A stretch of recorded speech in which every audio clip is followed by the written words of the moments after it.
really easy. First you start out by digging the hole around to basically the bottom of the sprinkler so you don't get any dirt when you screw it off the top. So you kind of want to make it, or get the dirt out below where the top of the pipe is. So you dig out the hole like I just did, and then you unscrew the sprinkler until it comes off. Alright, and that's the top of it. What I'm going to do next is get off all the old pipe tape, put some new pipe tape, and then we're going to screw it back on. After you take the sprinkler head off, it's going to fill with a bunch of water. I just went ahead and just scooped out most of the water to clear the riser, so that way no mud or anything gets inside it. Set up pipe tape.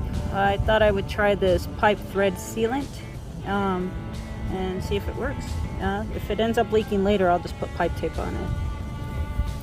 But that's what it looks like so far. So this is the new sprinkler system.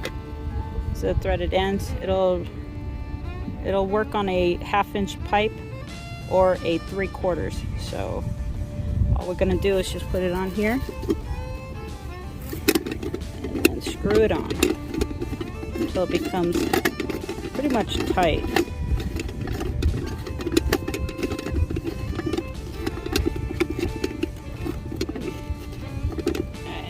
You don't want to over tighten it.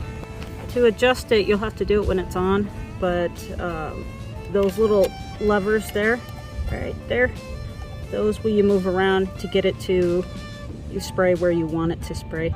So you just kind of push them in whatever direction you need to be directed in. That's pretty much how to adjust that. And then there's like a little screw on the bottom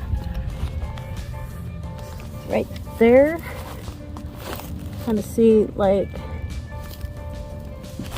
right there, that little thing right there, you would turn that and that'll adjust the spray pattern.